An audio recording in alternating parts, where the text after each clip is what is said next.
January update. January update. We're gonna go fast because look at this. 2 pages of amazing fun stuff. Okay? Pretty cool. All right. So, first off, we're gonna start right off. I got some really sexy boots.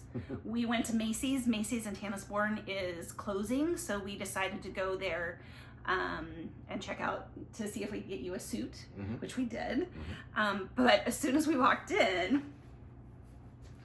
these boots, how cool. I mean, like, I'm not a heels person, but I tried these on and I could actually walk in them.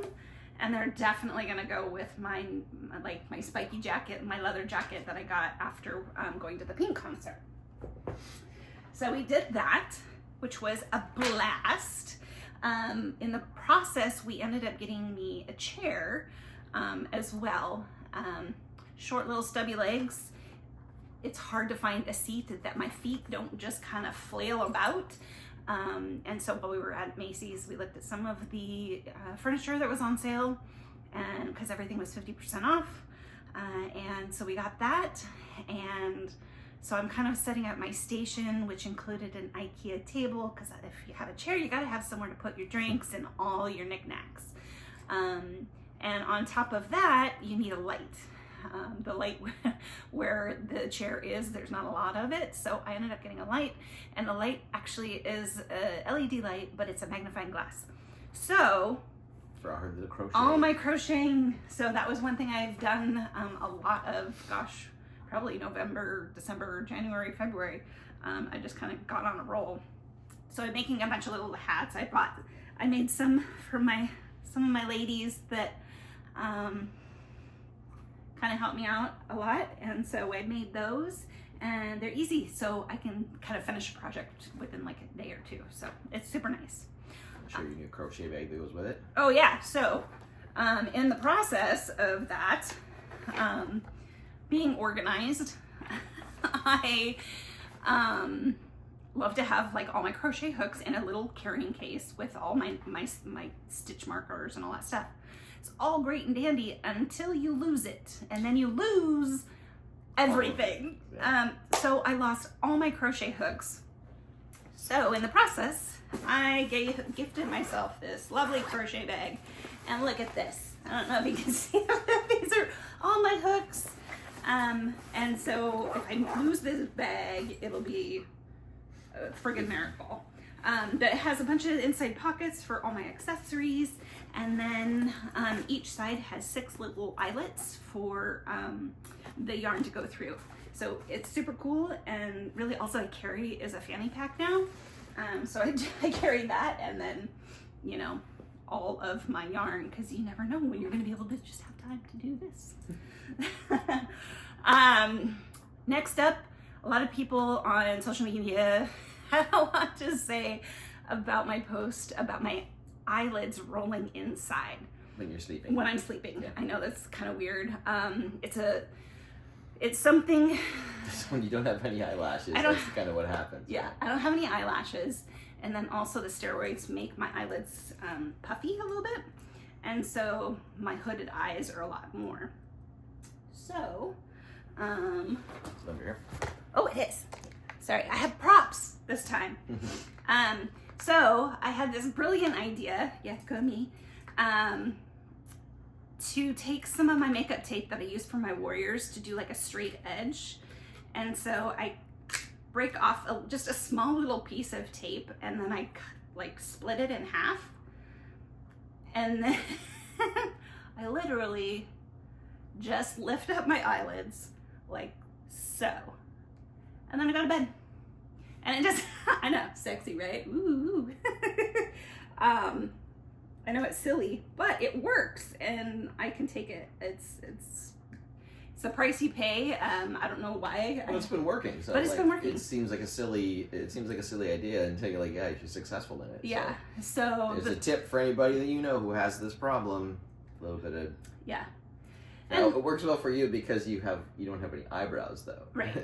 But then again, if you don't have eyelashes because of chemo, you probably don't have eyebrows either. Yeah, that's true. So there's that. Now, this isn't a thing that every single person that goes through chemo will experience. But because of just the anatomy of way my eyes work, this was something that really was a problem, and this was my solution on how to fix it. So, all right, what's else? Your handkerchiefs. Oh, my handkerchiefs. In a few weeks in February. February 22nd and 23rd. Yep, your birthday. I'm so sorry. Like, you know, they didn't check with me, first, right? Yeah. Okay, so the 22nd and the 23rd at, I always forget the new Wingspan. Wingspan. Yeah, that's by the Hillsborough Airport. It's the Convention Center. The Empowering Women Expo. It's the first year, and so there's just a lot of booths. There's speakers. There's a fashion show. There's some one-offs that you can actually go to.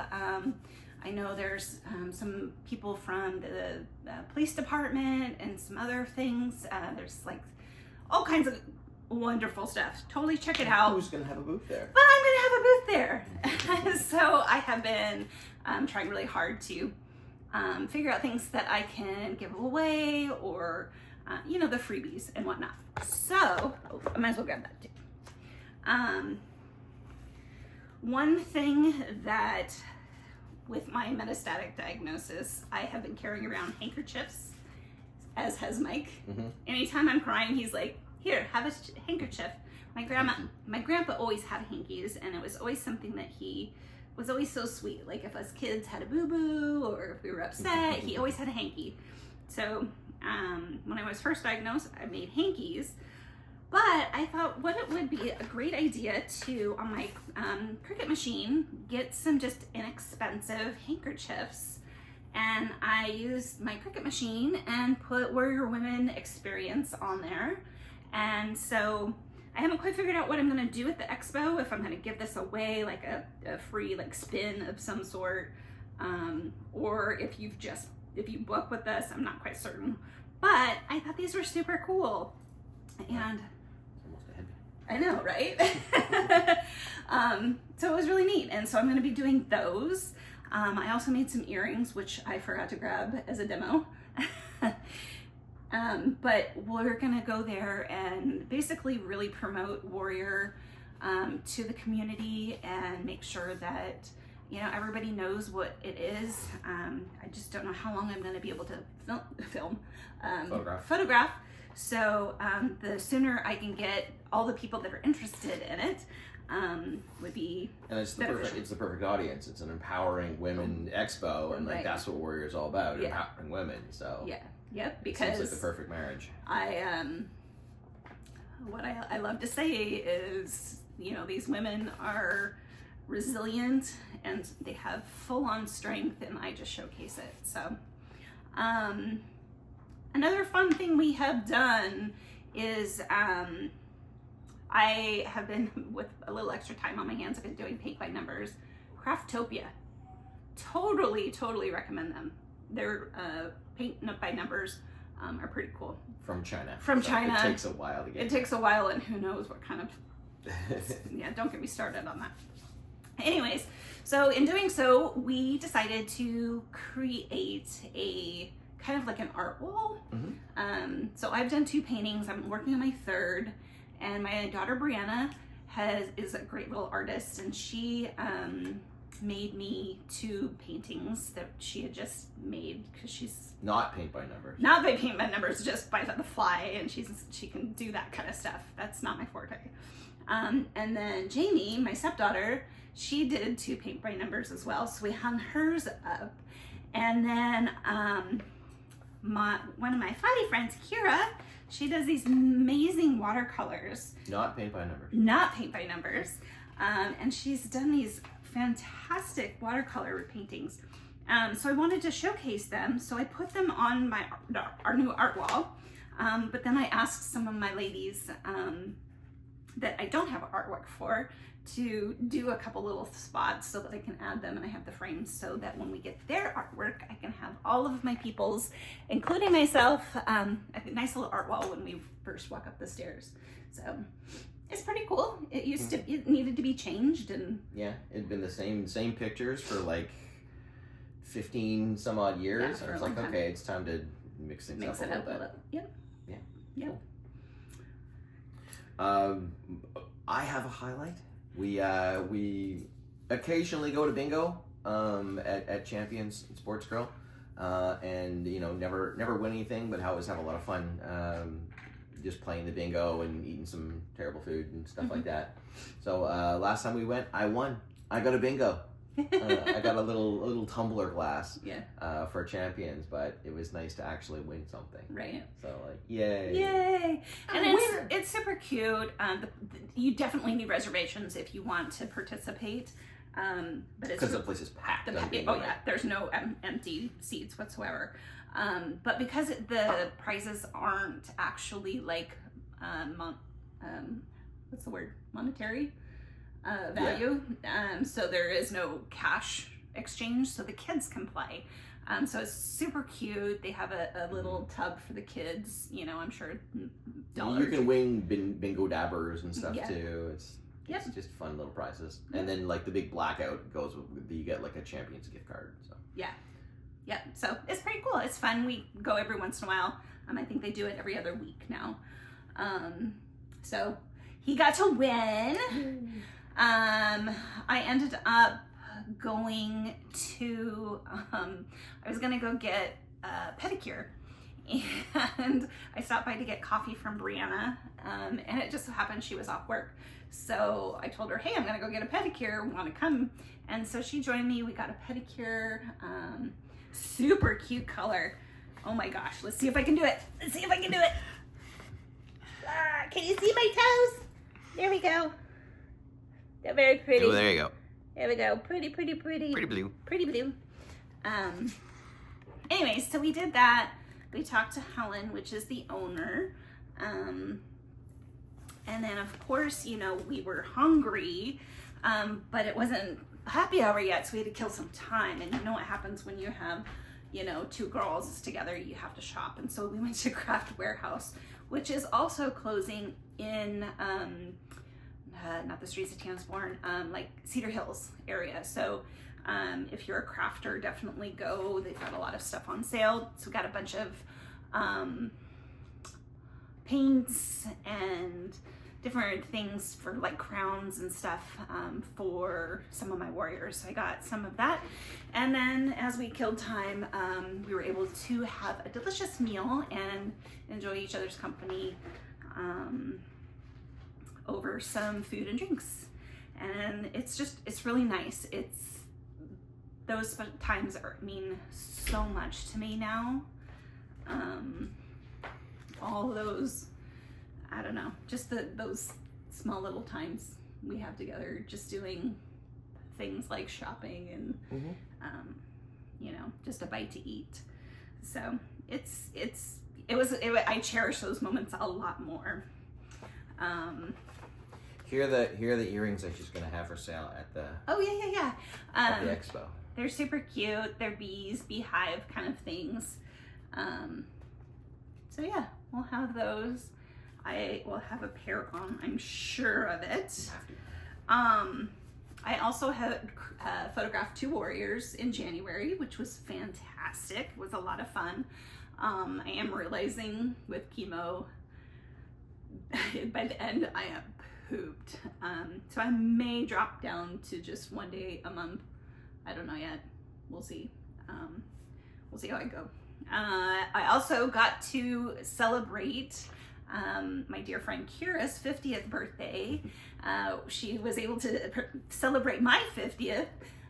So it was really great that we had the opportunity to go and celebrate her and her life and being 50 and being, part of the club. 74, man. There's some really cool people in that group. I mean, I don't know. Well, she's 75 because she's January, right? Oh, she is. That's right. Sorry, not part of that cool club. Oh, dang. Okay. Part of the 50 cool club, but not the 74 cool club. You're right. Another thing that January was busy. I was a busy girl. I was a busy living life. What is that? Intentional living. That's really purpose. Living with purpose. Every day, even if it is meant to be just like, hey, I'm just gonna sleep in and just kind of take the day. That's okay. But just kind of really blocking out my days to filling your days with joy. Yeah, just fill it with joy and, Yeah. and things that, I mean, One- look, I have 2 pages of stuff for January. Like, that's a lot. So I made it count, that's for sure. A friend of mine that I reconnected with, we had coffee, and we met at Insomnia, and it was really great. Anybody that wants to take me to coffee or happy hour or whatever, I don't drink, but you know, I can Happy drink hour and food is still good. make a mean iced tea and some decaf coffee. I am like so pathetic with that. You're a cheap date. I like it. So anyways, we met, and then we're like, oh, we need to go to the goat farm. If you haven't been, you definitely need to go. It's a goat farm. It's Portland goat parties. Portland goat parties, and it's technically in Hillsboro, but it is out in the sticks. Yeah, South Hillsboro. Yeah, I would equate it to like if you're going out to Horning's Hideout, where you're like driving way out into the dust. You know, definitely don't expect your car to be clean by the end. But the goats are so cute. Oh my God, they're so cute. There's babies, there's adults, mamas. There is a couple of like ponies and couple turkeys. We went and saw the turkey. There's a peacock, and you can just go and play and pet and hug and you know do all. You can literally just cuddle with the goats. You can feed them. We brought a bunch of apples and carrots and different things like that. So that was a lot of fun. Highly recommended. That was my second time going out there. So yeah, pretty cool. Did I already talk about the Agility Dog Show? Nope. Okay. I also went to an Agility Dog Show that was at the Expo Center. We went last year or the year before, and it was so much fun, and just watching the dogs run and do these, you know, agility courses. Like American Kennel Club. Yeah. Agility. And so they have the agility course, but then they also have like the Kennel Club on the other side of things. So you can. But like if you see an agility course in like the dog shows, the Westminster Dog Show, it's like that's the kind of agility course they have. Yeah.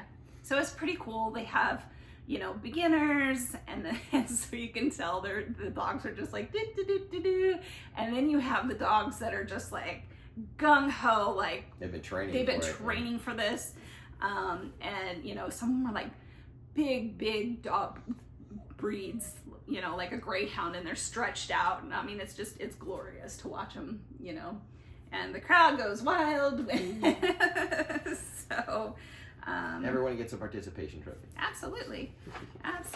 Hey, we're making waves. Let's shoot it off to you. Go to King Tides. We went. She went to go see the King Tides earlier with her ladies, and then around the end of the King Tide season, we were able to go down. Just the two of us were able to go down for a day. Or at least for a morning, because the King Tides it peaked at like 9 in the morning or something like that. So we had to leave pretty early in the day to get to the coast to see the peak King Tides. But it was pretty awesome to see. We had some great spots, and you know the waves were coming up really nice and got some good spray, and it was major. The skies opened up at one point, and like just massive rainbow came in that like you could see from end to end, pillar to post. It was like literally like it was in the water, and then because the rainbow was so significant, it was actually reflecting on the water. Like it was like coming out. Kind of think of like if you've seen like Thor Ragnarok, like the bridge. The bridge, yeah. Right? And so it was like all pretty. Mm-hmm. Yeah, it was really gorgeous. So seeing the rainbow, and then you know at one point there was double rainbow. Ooh. As well as the King Tide. So as you see people, and they're like they're filming the waves, right? And then all of a sudden you see everybody just kind of do this, and they all flip over to where the rainbow was. It was pretty fun. We did it too. We did it too. It was beautiful. Yeah. It was really good. So we experienced that and got some food and then came home. So it was really a great day, and I mean we really couldn't expect it. Like when we were done, all of a sudden the clouds came in, rain started. Like and the king size ended, the clouds came in. It was like nature said, show's over. Yeah. And we're like, okay, everybody left. Yeah. Stopped by a couple little gift stores. I had a gift that I had wanted the last time I was there and that I forgot to grab. So I ended up getting that for my little Wendy and picked that up. So yeah. One thing that is really big in my life with all the medical bills is insurance, medical insurance. And it was a big thing when I left my place of employment. Insurance was a big component of that. So we've been paying a pretty significant COBRA bill just to make sure I have insurance. But in the process, I was able to get approved by Medicaid. And that is fantastic. It's the Medicaid Bridge program, I think. It's a new program that they came out with for people during COVID that couldn't, that wasn't low income. They had a higher income, but still needed insurance. So it was approved by that. However, if you've seen some of my posts, our social worker called us from the hospital and said, do not cancel COBRA insurance. Because Medicaid, we don't know the stability. What's going to happen with it? And so we'll stick with what's expensive, but what works. Yeah. So yeah. You want to go on to this one? The Japanese garden. We went to the Japanese garden to see for the Year of the Dragon. Mm-hmm. Of the Snake. The New Year's event at the Japanese garden, where they had a couple of displays there. They had a couple of shows, like little mini shows, and they had a dragon dance and things to that effect. We got to walk around the gardens as well, which we saw it in the fall, but it was really pretty. It was really pretty, but it was nice there because they had it decorated for winter, mm-hmm. Whereas they have the rope wraps around the trees to help protect the different vegetation for winter, like when snow accumulates on the branches and things like that. They need to have some stability so they don't break off. So everything was wrapped in very traditional Japanese, intricately really laced and whatnot. So it was really pretty to see. Do you know the name of like all the rope work? Because I mean, it was really it had a name. I don't remember what it is. What about the type of artwork? What's that called? Kintsugi. Kintsugi is a Japanese style of artwork where they repair broken bowls and ceramic ware with gold. And the philosophy behind that is that something that is broken can still be beautiful. Yeah. So I think it's a very fitting metaphor for what you're going through and what others are going through. Is like, even though you have scars, it's still, you're still beautiful. Oh, thanks, baby. You're always beautiful. Thanks. You're the best. And the socializing did not stop there. No, people. We were busy. I was. Well, we? You were kind of busy. I also met Kathleen and another lovely lady at the Grand Lodge, and just kind of chit-chatted. It was great to just kind of like, it really was a smaller group, and I also got my nails did, and so yeah, all the things, just making memories. And that one was through the Flatty. It's kind of like, we've got a group that is over here in like Hillsborough, Beaverton, Forest Grove area that gets together once a month for happy hour. So if you guys are interested, let us know in the comments. We'll make sure that you can get the invite to where we're going to be going. We kind of move around the city so that people from the different areas can attend. But the last one was just kind of really quiet, intimate one. Shared kind of my metastatic journey that I had gone through, because I really hadn't had a chance to update a couple of my friends. So I did that, and it was really nice. And then one of my friends, Katie from Breast Friends, her and I went out. A warrior. Also one of my warriors, yes. She picked me up and we went to OMSI during the week. Oh my gosh, if you go during the week, there's no one in there. It was amazing. I obviously know not everybody can do that, but yeah, there was like 8-10 people in the whole thing. And I was like, obviously with a immune system. Immunocompromised. Yes, you know, you want to not be around a bunch of people, so that was pretty cool. It was called Remarkable Creatures or Unbelievable Creatures, something creatures, and he did a remarkable showcase of bugs and snakes and birds and like butterflies and chameleons and you name it. It would just created it via art. It was really cool. You should totally check it out. It's a local artist, and yeah, I thought it was pretty cool. Oh my gosh, did we get through it? I think we got through it. That was a busy January. It was a busy January. We're hoping for just as busy Februarys and Marches, and it was a lot of yeah. So basically, we sat down right before like 30th, 31st of January and said, hey, what are we doing for February? So you'll have to wait till the end of February or early March to get the update on February. But this is our update for January. We will be doing a medical update in a different video since this one is so long. And so that's where you can find maybe a February update on my medical journey. But until then, you guys, live with purpose and, make each day really count. And hit her up if you want to hang out. Yeah, totally. I've been enjoying it. And just kind of hanging out. And if I can make it, I can do it. And yeah, that's really cool. Cool. So, all right, guys. Thank you. We will see you at probably early March for a February update.